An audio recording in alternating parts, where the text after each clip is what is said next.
let's talk about climate change, right? There is a global conference that's going to be taking place very soon, the COP26 Glasgow Climate Change Conference.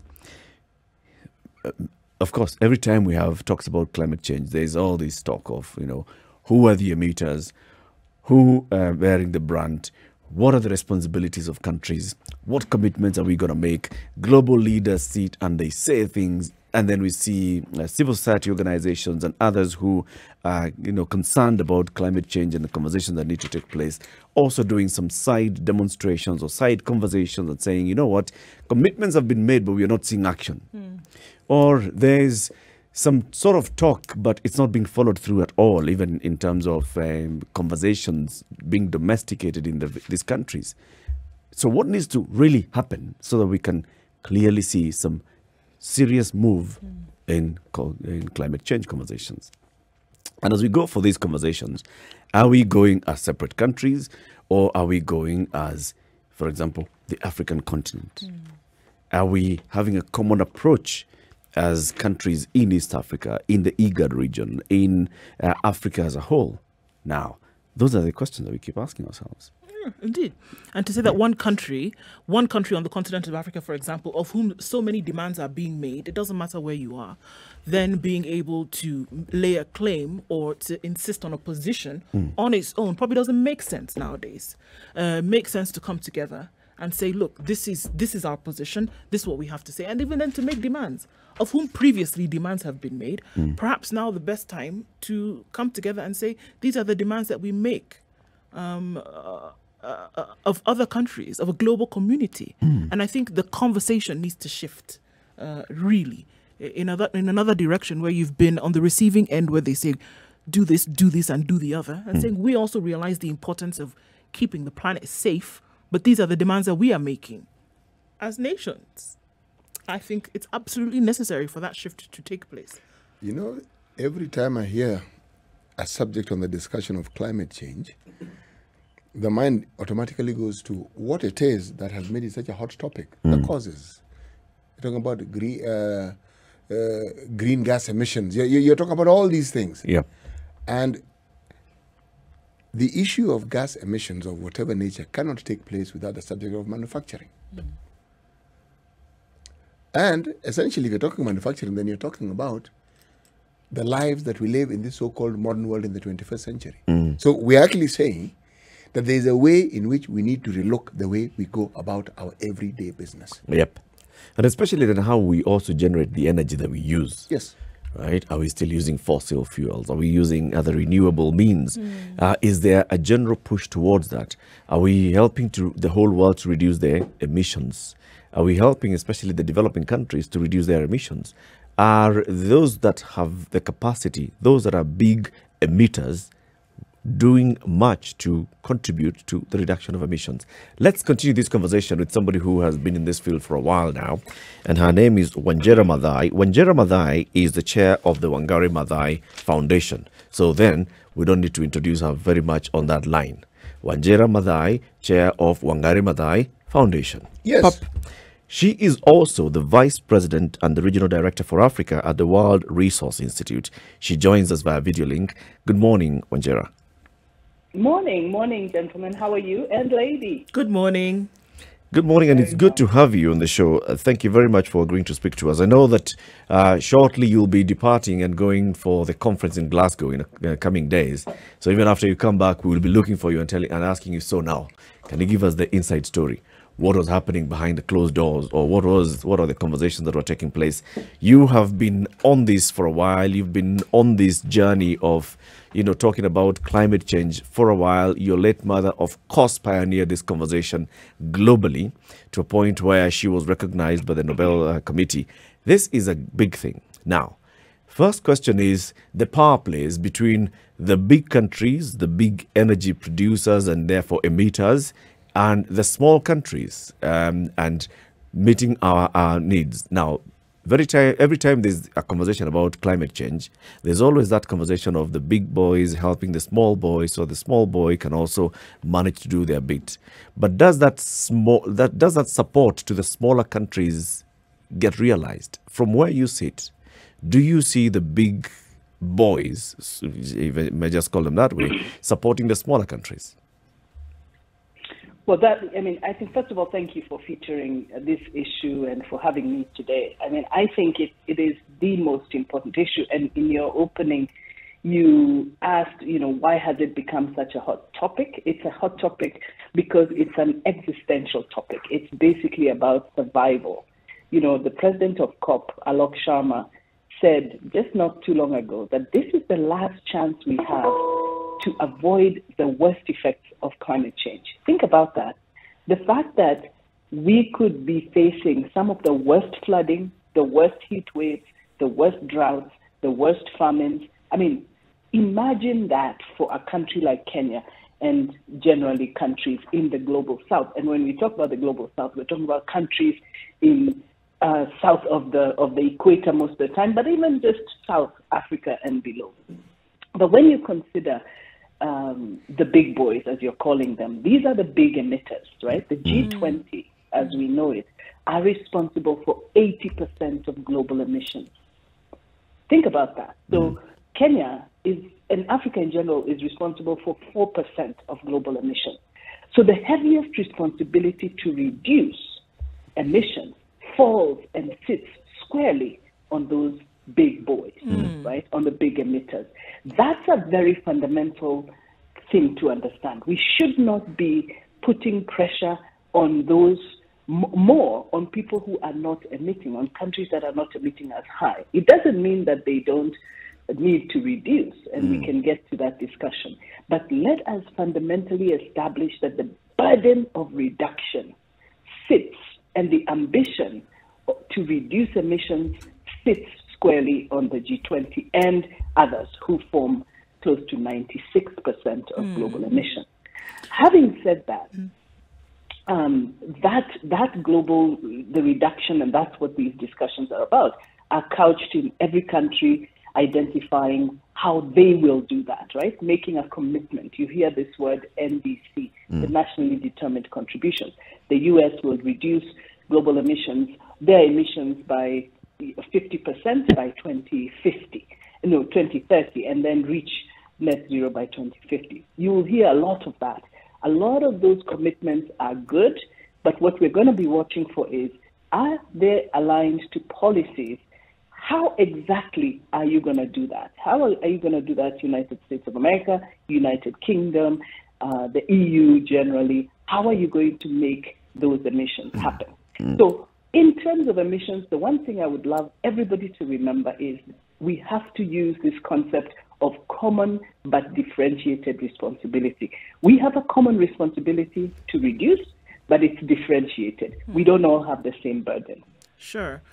Wanjira, from your perspective, from the conversations that you've had, obviously, and from the work and activities that you've been involved in, who then ought to start the insistence? And that's why I said initially that there needs to be a shift in this conversation, or whether there needs to be a united front from those who are contributing just, a very little to the danger that is being then meted on the environment in the world, right? Who then needs to be keeping those who have this greater responsibility accountable? Who then needs to be having that and making that push? Yeah. The thing about the Paris Agreement, which is the framework within which all of this, and it was a huge success, right, to get all countries to agree to voluntarily, and this is important because it is a voluntary commitment. You cannot, nobody will hold them accountable. Nobody will take them to court for not reducing their emissions. However, it's a commitment they've signed on to. And like good people, and because we believe in the multilateral process, the capacity for countries to together resolve some of the most important and global challenges of our time, we signed on to this agreement, all these countries together.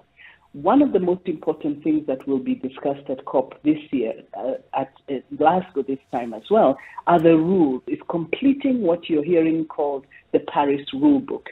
It's because all the rules are not yet completed, including how we track accountability and transparency.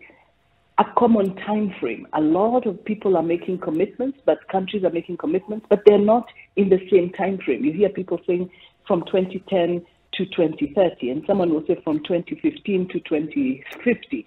The time frames are not united, so it's very difficult to track. So this is going to be one of the things. We have to complete the Paris rulebook so that we are playing by the same rule. That's crucial. But by being party to the Paris Agreement, you are bound. This is a commitment that they have made, and it is enshrined in this commitment that they signed. So that's what will hold them accountable. Every year and every 5 years, there's going to be, I think it will be 3 years now, there's going to be a global stock take. You'll hear it being talked about now, and that will be taking stock of how are we doing? And the first global stock take will be in 2023. So in 2023, we're going to hear how goes the battle? How are we doing? But at the moment, countries have to demonstrate. As we sit at the moment, the emissions, when you add it all up, we are still not doing well. You'll see that the Paris Agreement and the latest reports, and this is again why we have to act, the latest report from the IPCC, which is all of the big brains in science, in climate science, have told us that we actually have to keep emissions down, global temperature rise below 1.5 degrees. So the Paris Agreement said 2, and if we possibly can, 1.5. The latest science is saying 1.5. Right now, global emissions are on track to be up 2.5 or something like that. So we are off track with the current commitment. So you'll hear us talking about greater ambition is required. The biggest emitters must do better. Why are they not doing better, Wanjira? I mean, there's all these commitments, and they're the first ones usually to make the commitments. But then also, you go back and you're tracking the changes, and you wonder, you made the commitment, but how much progress have you made? In between making the commitment and implementation, you then start getting political statements from their leaders saying things that are not really aligned to the commitments that they've made. What is happening? The political commitment needs to be there. You know, let's not forget that when COVID hit, the global community was able to mobilize trillions of dollars for the recovery, stimulus packages of amounts we have never seen. When the political will is there, it will happen. There is a very direct correlation to emissions to fossil fuels, and you mentioned fossil fuels, and making the shift away from fossil fuels is one of the ones that has to happen. And it is, of course, at the heart of some of the richer economies, the big boy countries. And so they have to begin to make very clear shifts quickly away from fossil fuels. And that is taking longer, obviously, because they have to rethink, they have to invest, but there also needs to be a political will to do it because they have to, not because it's good to do. So that's partly where the pressure has to keep being put. We're doing better, but we are not there yet. Something I need to ask. When we talk about emissions, it is clear we have a clear understanding, universally accepted, of how they are measured. And it's also clear that there's also a way in which people have agreed, hence the commitments, on how it can be reduced. And these so-called big emitters, they are known. And I'm certain that there is some sort of rule book where they are required, because of the commitment, to reduce their gas emissions by a certain period over time. However, there's always been another discussion alongside this, that with emissions, you measure it from wherever it is that they are involved in their productions. So, if they reduce the production in that area, it is clear the emissions will be less. But we track them. What if they move those production to some other place? That's a very good point, and it's happening, right? In one of the biggest announcements in September out of the UN conference was China making a decision that they will cease investing in coal, in foreign coal extraction.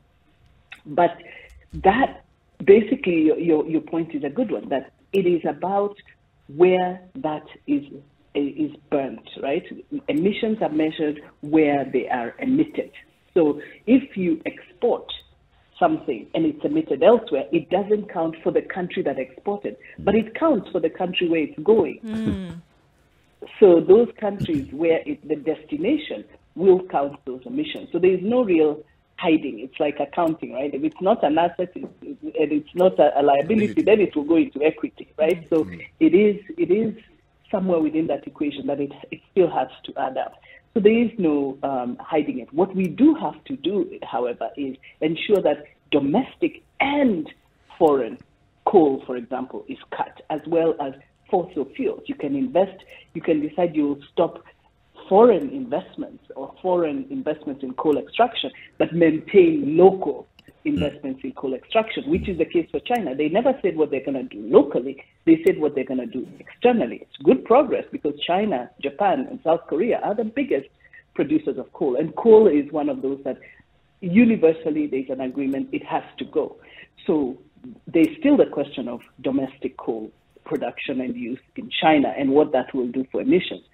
But they have cut out the foreign one. So yeah, there are those smoke and mirrors, and that is exactly, as you're saying, why it's difficult, because countries are trying to massage and delay. There's a lot of delaying, and you'll also hear that there is a lot of questions about commitment and trust. There's a trust deficit that is quickly developing, because as soon as you don't do what you have committed to do, and especially because the impact will affect most of us much more than anywhere else, and our ability to adapt, to be prepared, to bear the brunt of climate is so much less. There is a trust deficit. There's an issue of, are you really committed? Because you made those commitments, and even children know promises made must be promises kept. Indeed. So there is that pressure coming from vulnerable countries that we cannot have those commitments. You have benefited from a fossil fuel heavy economy, and now you must make a commitment to resolve that problem because you caused it. And that's basically at the heart of it. But I also want to mention that even as the pressure is on the rich economies, it's extremely important for vulnerable countries, yes, to build adaptive capacity, and that is where you're hearing about climate finance and climate adaptation finance in particular. This $100 billion commitment that was made 10 years ago, that there will be $100 billion a year put towards adaptation, climate finance, and hopefully half of it towards adaptation, and that the rich economies have not met that commitment. So this is a big disappointment of this COP. And they made a commitment to work on a delivery plan that was chaired by Germany and Canada. That delivery plan came out 2 days ago, and it was underwhelming because they made a commitment that, yes, maybe by 2022, but certainly by 2023, they will begin to make that 100 billion count. But countries are drowning at the moment. Look at Sudan at the moment. Floods worse than we've seen before. And this climate finance is enshrined in the Paris Agreement. It is part of the commitments that were made to ensure that developing countries are able, or climate vulnerable countries are able to adapt to the effects of climate change because they were not party to causing those damages. And so that's what is the climate finance is helping them do, build the capacity they need to adapt. It's not coming fast enough, and certainly not at the level we expected. Wanjira, let me ask this question. Paris Agreement, good thing. Commitments, good thing. Now, can you give us concrete examples of the benefits that we've seen beyond the discussions and the plans and the aspirations that keep being discussed at conferences? Something that you can say, because of this is what we are seeing now, and this is how the Earth has benefited. The Earth was in this position at this particular point in time, and because of this, the Earth has moved in the right direction in this way. Just 2 examples. Well, let's say this. You're absolutely right. The Paris Agreement is the best roadmap we have to sustainable development, right? We otherwise are toast, all of us. So we must agree that this is part of our roadmap. The other roadmap that's important is Sustainable Development Goals, that we have some sort of framing to help us do what we need to do to ensure that our generation, the generations that come, actually survive. we could argue that there has been some climate finance. We're not saying that it's been zero. On climate finance, which is crucial, there has been finance, but the challenge is it has been focused on mitigation, so reducing emissions, right? But not on dealing with losses and damages that are, or preparing for flood, disaster risk preparedness equipment that is really expensive. When you look at what Bangladesh has done, for example, Bangladesh used to suffer flooding that was every monsoon was a disaster for Bangladesh. And then, of course, it was an untold loss of life and property. Today in Bangladesh, you're almost guaranteed to have almost no loss of life at all, but you will have significant loss of property. So people will be warned in advance. They will leave those areas. They will go away. And when the storms have come and gone, they'll come back, but they will find utter destruction. And so part of climate finance is we need to ensure that those communities can rebuild. They can restore what was lost because it was part of a climate disaster. That's not yet fully agreed and supported, that losses and damages due to climate events, extreme climate events, can be compensated by climate finance. Insurance systems have started to develop. So there are some really good signs. I mean, we could go on and on. It is absolutely crucial that we are committed to this because it's the best thing we have. But what we continue to do is to work harder towards making it better. So, I mean, Wanjira, you said something very interesting that, sure, you can come to these, so COP26, right? You can come to these conferences, you can come to these meetings, but then what you do after you've made the commitment seems to be the crux of the matter here. What you do when folks are not meeting in Glasgow, when they're not meeting in Oslo, when they're not meeting in Cincinnati or whatever, is what is important. So what is the work then that needs to be done before you come and make these declarations? It's very nice to say we are committed to this, that, and the other thing. But if we can't actually see it being done, then what we hear later maybe at best is window dressing and saying, okay, well, this is where we've come, this is what we've been able to do. Is it, or rather, what for you, as you hear this as a practitioner, those who are involved in these conversations today, what is the thing that actually needs to happen? That's part one. But then looking at the other side is when we say that there are those who bear the brunt of the responsibility for what they emit into the environment by nature of their economies, right? And then those who are the vulnerable economies as well. What needs to be the thrust of action now? What needs to be the action points as opposed to hearing suggestions, you do this, that, the other thing, where we're really not even involved? But what needs to be the action today? Yeah, I mean, such important questions you're asking. So two things. One, the pressure on the big boys, big emitters, has to continue. So the global diplomacy, you'll see in between these COP meetings, right? So we have a COP in Glasgow, but in between there are several meetings that go on that continue to track and the global stocktake will kick in and will continue to push. And we have negotiators, the Africa group of negotiators that are brilliant minds that continue to push for the best for Africa. And there are other, groupings. There's the least developed country groupings. There are several. That must continue because the Paris Agreement is what we have, and we must continue to hold those big emitters accountable. But here's the most important thing, I think, for us as Kenyans. And this is, we will continue to hope that people do what they've committed to and that they actually have to because they're committed to a multilateral process. But in Kenya, for example, we must also ensure that our leadership begins to invest in an all-of-economy, low-carbon, climate-resilient future. And here's what I mean.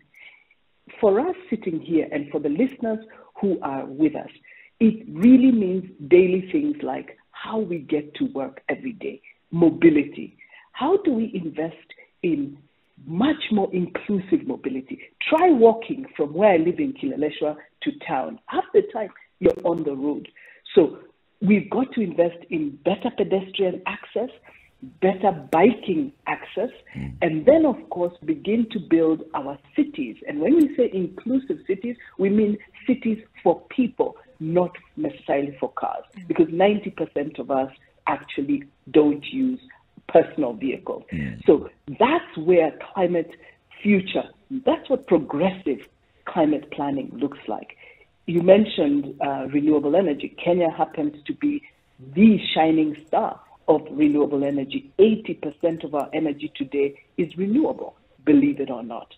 However, it's not efficiently distributed because we still have blackouts, don't we?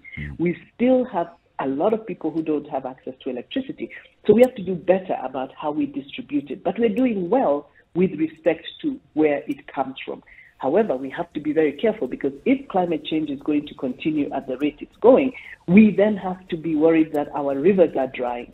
Therefore, the next big thing we have to do, and you hear us talking about this all the time, is protecting our forests and protecting trees in cities. This is so important. It pains me every day, and I hope someone from the Nairobi Metropolitan, because surely this is the best show in town, they are listening. We cannot continue cutting old growth trees in our cities and replacing them with small shrubs. We need every last tree, and we need to protect our forests. That's what local climate action looks like. There's a lot of work for us to do to ensure that we cross over, even if those terrible impacts of climate are coming, and they are coming, right? We're already facing them. We have to make sure that it works for all of us. And our governments and our leadership have to be at the front line. We have to hold them accountable. We have to look for the cities. So those of us who are out there, when you hear people, young climate activists like Liz Wadoti and others, saying that please join us at Uhuru Park to protect Uhuru Park, show up. It's crucial that we protect Uhuru Park. Make it a personal issue to feel pain when you see trees being cut down. To say if we cannot walk from one place to another, it's problematic because there will come a time when we have to walk. Let's take a break on that note, and then when we come back, we actually continue from that point. What needs to happen locally for us to move very many steps ahead, and also then what can we prioritize as a country and what should we expect as a country out of the COP26 talks. Wanjira Mathai, Chair, Wangari Mathai Foundation, Vice President and Regional Director for Africa at World Resource Institute.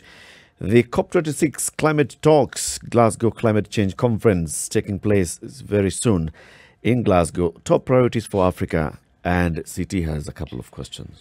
Or is it one? Well, it's a compound question. Okay, good. There's something that I have difficulty understanding. I'd like you to please try and explain it to me, because you stated it is true, our rivers are drying, but you know what is equally puzzling? Our lakes are swelling. Like Baringo is swelling, Turkana is swelling, like Nakuru is swelling, Nakuru, I mean... all the Rift Valley lakes. Yes, so I am told this is the effect of climate change. But then, I'm a layman, and my understanding is that usually for lakes to fill, rivers need to sort of like direct water in their direction. Rivers need to empty for lakes to fill. So something like that. So this is the conundrum in understanding climate change. Please unpack this for me. I know that's one that has confused all of us. I actually went to Lake Baringo with the British High Commissioner to see the flooding, and that lake has moved quite significantly. You see schools literally almost 50 meters in the lake. So obviously this, but here's the thing, this didn't happen overnight. It's not like one day they woke up and the floods had happened, right? This has been happening slowly. So the absence of the sort of technology I was mentioning for monitoring and seeing that this rise was happening should have happened. I asked the deputy governor there, and he told me it was over 10 years that they've seen this rising. And it is apparently climate related, and it could also be partly tectonic related. So it's not necessarily directly that rivers coming in. However, think about this.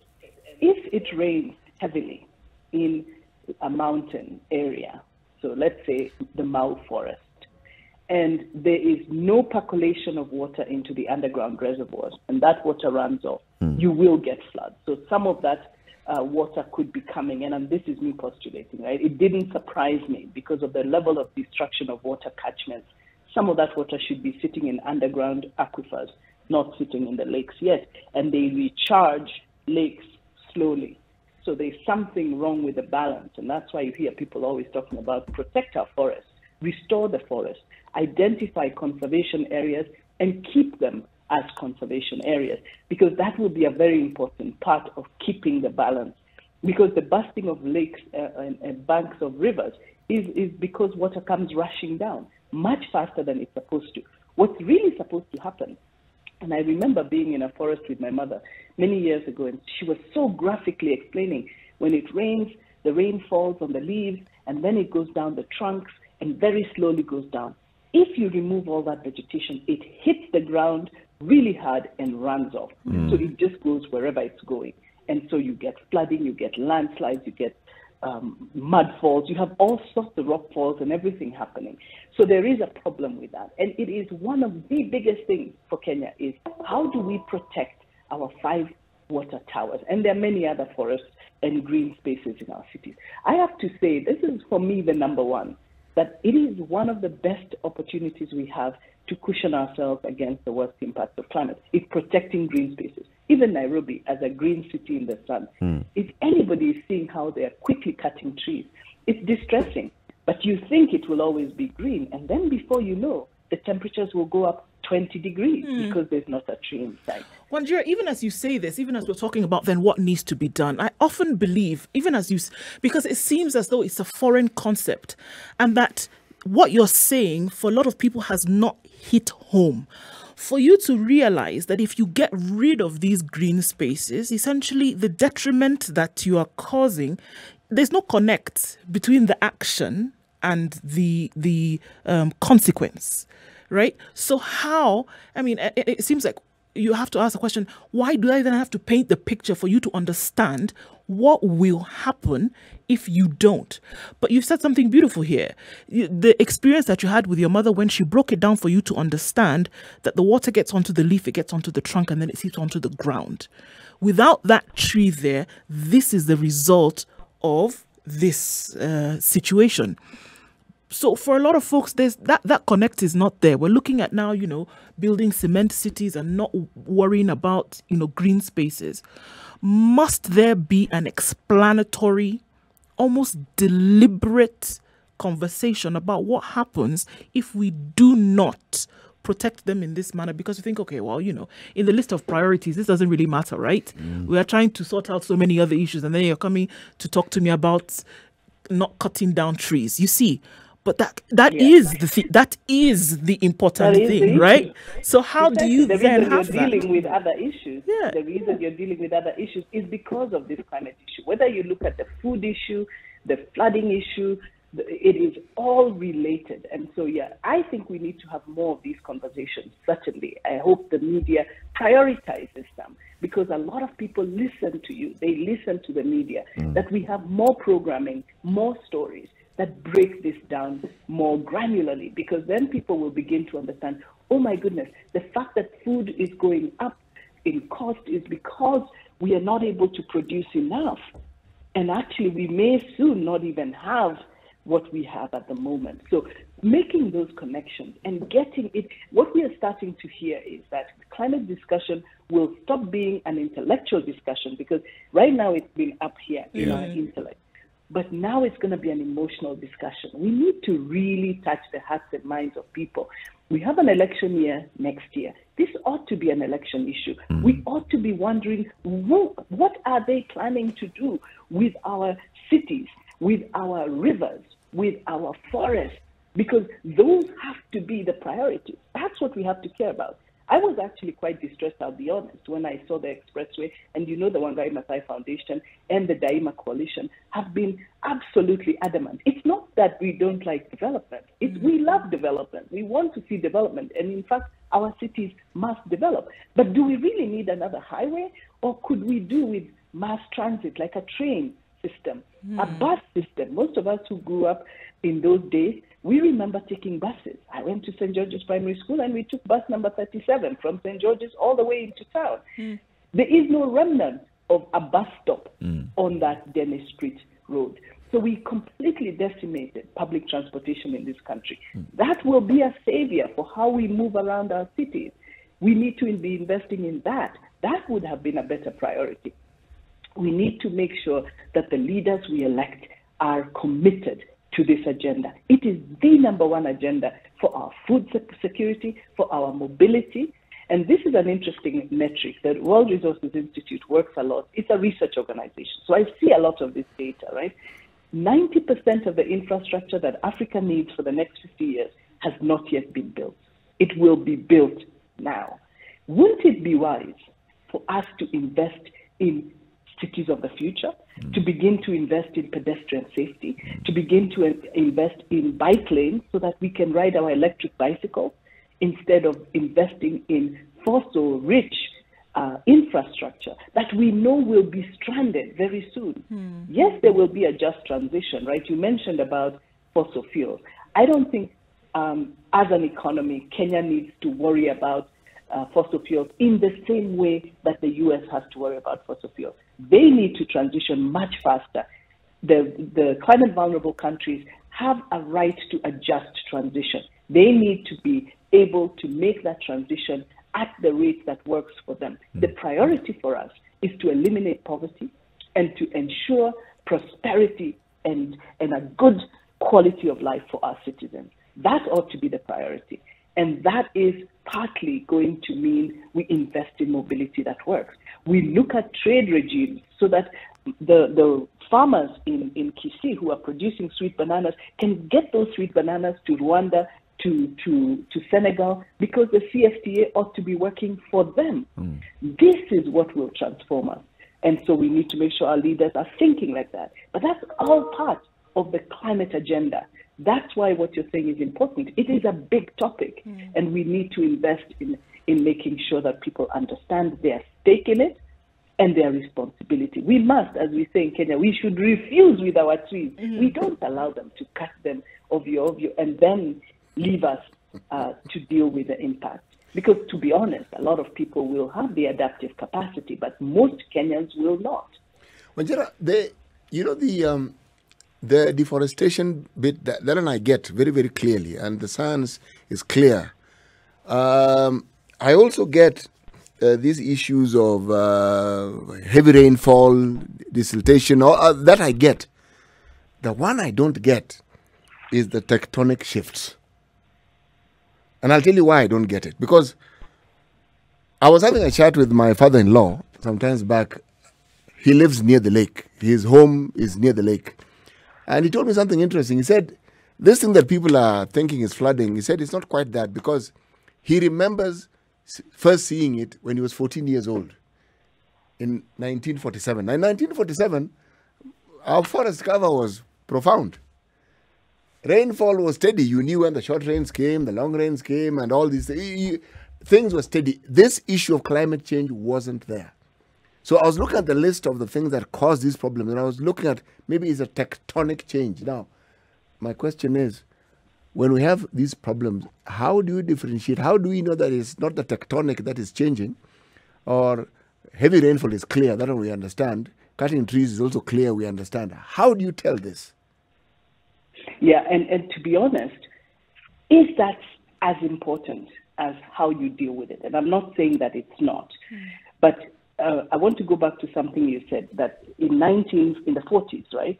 And our climate has been changing from when they started measuring climate. So we've always had climate change. And in fact, there are historic floods. You hear people saying, like in Germany, right? The flood that happened in Germany is a 100-year cycle. It happened the same 100 years ago. It's just that they hadn't fixed their piping. They had built in places that were probably floodplains, and people had said, don't build here because every 100 years it will flood. So that's actually true. So whoever told you that is actually right, that there are historic cycles, 100-year flood cycles that happen. I wish we had invested more, I have to tell you. When I was in Baringo, I asked whether the universities, the local universities, had any students working on the lake and understanding the situation in the lake, and there was none, not one. And so that whole situation is, I mean, it's fascinating. I want to know more. I don't have all those answers. But what I know is, yes, those flood cycles happen. And yes, even the tectonic issues happen. The flooding, as you said, we know from all the denuding of forests. But even more important, imagine the situation for those kids who used to go to school that is now in the middle of the lake. That's what's important. They no longer have a school. Were they prepared? Did they build another school for them 100 kilometers out so that they didn't have to miss school for a while? They actually didn't. Those kids were out of school until an arrangement was made because there was no advanced planning. That's part of the adaptation story. The lakes have been moving. As I said, they didn't move overnight. 12 years, those lakes were moving. Somebody should have been monitoring. I'm sure they were. But what was the action taken? That's why we must hold our leaders accountable. That there must be this sort of investment. There was a health center in the middle there. I was told people were just moved quickly. Serikali's idea was the mode of operation. That cannot be. And so I'm even more interested in what happens when something like that happens. How prepared are we? Do we have the science? Are we investing in the science to make sure that we understand? We live in the rift. We have the entire rift coming down through our country, going out to Mozambique. How well do we understand what's happening? Can we? And I say that there's capability and there's capacity. For some of these things that we're talking about, discussing today, it might seem like such a far-fetched possibility. But is it possible? Putting those plans into place, many things come into play. Funding, goodwill, whether it's political or social, the goodwill comes into play. Can we actually start to do some of these things in Kenya, in other countries on the continent? Can we start to do some of these things and plan for the future? Does it have to be some kind of futuristic idea in mind only? Yeah, no, we have the brightest minds in this country. Just take a look around you. So you know we can, but are we investing? And it's also the point we're making about, and that's where if you look at the connection between the global discussion on climate, the fact that we need to ensure that the sort of finance that's required, Africa requires $2 trillion a year to invest in climate adaptation. So it's a significant investment, but it can be done. It must be done. We have to do that because today it's the Rift Valley Lakes. Tomorrow it will be Lake Victoria. And Lake Victoria is also already behaving in very interesting ways.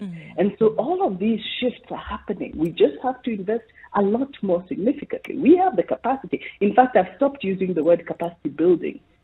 I say capacity mobilization because I think we have the capacity. We have the capacity. We generate some of the best minds in the world. You go to London, and I met a professor there who is helping design London's transportation system. He's Kenyan. So no, I think we can. Yep. Are we investing in it? Are we prioritizing it? Start with your local community. You know, Nairobi is my local. So I look around and I'm like, no, the Nairobi Metropolitan Services is not doing me service by cutting up all these trees. I refuse. That's indeed true. Wanjira, we thank you very much for speaking to us today. So what, from your perspective, do you expect? What would be like a good meeting at the end of the COP26? A good meeting will be one that has, let's say, 5 things, right? That we have greater ambition from the big boys. I like your use of the big boys, that the big emitters come through with much greater ambition. The next COP will be in Africa. It will be announced, I think it will be in Egypt. That when Africa is hosting that COP, we have much greater ambition on the table. And of course, that ambition needs to be matched with policy alignment, that people are actually adjusting and investing to reduce their emissions. We also need to show a much better commitment to climate finance. So climate finance is the next big thing, that we see the 100 billion plus a new target. This 100 billion was the last 10 years. We have to make it, as I told you, 2 trillion is the target. Right. We also need to have better tracking and finance and finishing the rules that I mentioned earlier, and of course acknowledging that losses and damages are crucial for vulnerable countries and they must be funded. When you come back, please come to the studio so we can have this conversation as looking back to COP26 and what has been realized there. Thank you very much for joining us today, Wanjira. Thank you. Thanks for having me.